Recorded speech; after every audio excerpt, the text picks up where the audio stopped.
आणि पहिली मोठी बातमी आपण बघूया। बदलापूर शाळेतील 2 चिमुकल्यांवरील लैंगिक अत्याचार प्रकरणातून मोठी बातमी समोर येते। या प्रकरणातील आरोपीला भाजपाकडून स्वीकृत नगरसेवक पद दिलं जात आहे। शाळेचा सचिव तुषार आपटे हा भाजपाचा स्वीकृत नगरसेवक आहे। बदलापुरातील खासगी शाळेतील 2 चिमुकल्यांवरती अत्याचार करण्यात आलेला होता आणि त्यानंतर बदलापुरात जे आंदोलन झालं ते संपूर्ण देशाने पाहिलेलं आहे। या प्रकरणातील खासगी शाळेचा सचिव असलेला तुषार आपटे यांच्यावरती विविध कलमांतर्गत गुन्हा दाखल करण्यात आला होता आणि त्याचबरोबर अनेक दिवस तो कारागृहात सुद्धा होता। यानंतर त्याला जामीन मिळाला आणि तो बाहेर आलेला आहे। मात्र याच तुषार आपटेला भाजपाकडून बदलापूर नगर परिषदेत स्वीकृत नगरसेवक पद देण्यात आलेलं आहे। त्यामुळे बदलापूर शहरासह राजकीय वर्तुळात संताप व्यक्त केला जातोय। भाजपानं कोणत्या आधारावरती तुषार आपटे याला स्वीकृत नगरसेवक पद दिलं असा सवाल बदलापूरमधून आता उपस्थित केला जातो।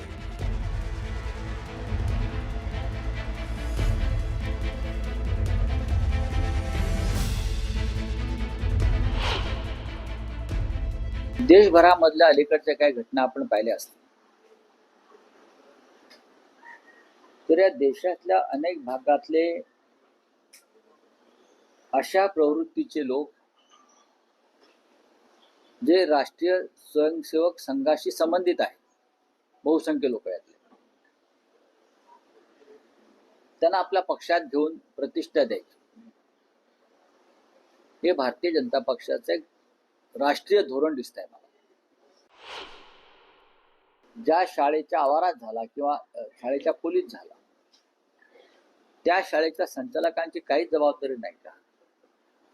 त्यानंतर शाळेचे संचालक फरार झाले, मग ते ठरवून सरेंडर झाले। आता आम्हाला तर असं वाटलं की ते अजून जेलमध्येच आहे, पण आता तुमच्या माध्यमातून कळते की ते नगरपालिकेच्या सभागृहात रवींद्र चव्हाण त्यांना घोड्यावर बसून घेऊन चालले। काय चाललंय या महाराष्ट्रामध्ये? संपूर्ण देशामध्ये हे सुरू आहे। जे आपटे नावाचे गृहस्थ आहेत RSS आणि भाजपशी संबंधित, त्यांना लैंगिक अत्याचाराबद्दल काय भाजपने बक्षीस दिलंय का? इनाम दिलंय का? पूर्वी इनाम द्यायचे, तर अशी कृत्य करणाऱ्यांना इनाम द्या। ते निर्दोष सुटलेत का अद्याप?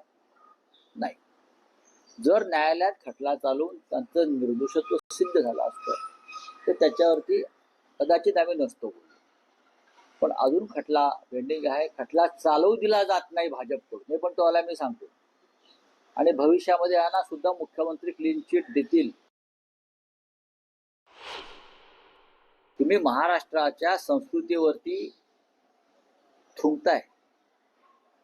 महाराष्ट्राची संस्कृती आहे त्याच्यावर तुम्ही थुंकताय।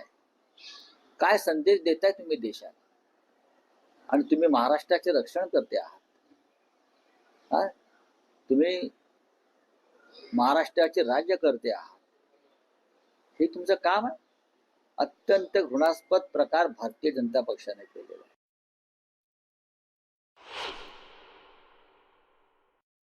तुषार आपटे हे आदर्श विद्या मंदिर शाळेचे अध्यक्ष होते। 25 वर्ष ते नववर्ष स्वागत यात्रेचं आयोजन करतात। तुषार आपटेंचा जो फॉर्म आहे तो कलेक्टर ऑफिसने मंजूर केलेला आहे आणि त्यांनी आमच्या भारतीय जनता पार्टीचे जे काही नगरसेवक आहेत त्यावेळेला त्यांनी उमेदवारी देखील मागितलेली, त्याला उमेदवारी दिली नाही आणि जो काही निर्णय वरिष्ठांकडून आलेला आहे त्यानुसार त्यांना उमेदवारी दिली आणि त्यांचा फॉर्म कलेक्टर ऑफिसने मंजूर केलेला आहे। तर बदलापूर शाळेतील 2 चिमुकल्यांवरती लैंगिक अत्याचार झालेला होता आणि या प्रकरणातूनच ही मोठी घडामोड म्हणावी लागेल। या प्रकरणातील आरोपीला भाजपाकडून स्वीकृत नगरसेवक पद दिलं जात आहे। शाळेचा सचिव तुषार आपटे याला भाजपाचं स्वीकृत नगरसेवक पद दिलं गेलेलं आहे। बदलापुरातील खासगी शाळेतील 2 चिमुकल्यांवरती अत्याचार करण्यात आला होता आणि त्यानंतर बदलापुरात मोठं आंदोलन झालं। अगदी संपूर्ण देशानं हे आंदोलन बघितलेलं होतं। मात्र या प्रकरणातील खासगी शाळेचा जो सचिव आहे तुषार आपटे याच्यावरती विविध कलमांतर्गत गुन्हा दाखल करण्यात आला आणि त्याचबरोबर अनेक दिवस तो कारागृहात सुद्धा होता। यानंतर त्याला जामीन मिळाला आणि तो बाहेर आलेला आहे। मात्र याच तुषार आपटेला भाजपाकडून बदलापूर नगर परिषदेत स्वीकृत नगरसेवक पद देण्यात आलेलं आहे। त्यामुळे बदलापूर शहरासह राजकीय वर्तुळात एकंदरीतच संताप व्यक्त केला जातोय। भाजपानं नेमक्या कोणत्या आधारावरती तुषार आपटे याला स्वीकृत नगरसेवक केलं असं सध्या प्रश्न उपस्थित केला जातोय। गणेश गायकवाड आमचे प्रतिनिधी या संदर्भात आपल्याला अधिकची माहिती देतात. गणेश, खरं तर बदलापुरात जे काय घडलं ते आंदोलन खूप मोठं झालं, आपण सगळ्यांनी बघितलेलं आहे, आणि भाजपाकडून आता याच आरोपीला स्वीकृत नगरसेवक पद दिलं जात आहे. अमित, बदलापूर नगर परिषदेमध्ये काल उपनगराध्यक्ष पदाची निवडणूक होती आणि त्याच वेळेस स्वीकृत सदस्य जे आहेत ते निवडले जाणार होते आणि त्यावेळेस आपण स्वतः सभागृहात होतो. ज्या वेळेस या ठिकाणी स्वीकृत नगरसेवकासाठी तुषार आपटे यांच्या नावाची घोषणा झाली, त्यावेळेस सगळ्यांना आश्चर्य वाटलं. त्या ठिकाणी सगळी प्रसारमाध्यमं होती आणि त्याच वेळेस सगळ्यांच्या मनात एक प्रश्न निर्माण झाला आणि पुन्हा एकदा 1.5 वर्षापूर्वी झालेल्या त्या लैंगिक अत्याचाराच्या ज्या आठवणी होत्या त्या जाग्या झालेल्या आहेत. मात्र बदलापूर शहरातून सगळीकडून या ठिकाणी टीका होतीये, कारण तुषार आपटे जे होते त्या या खासगी शाळेचे त्याचे माजी सचिव होते आणि त्याच्यामुळे त्याच्यामधले ते सह आरोपी होते आणि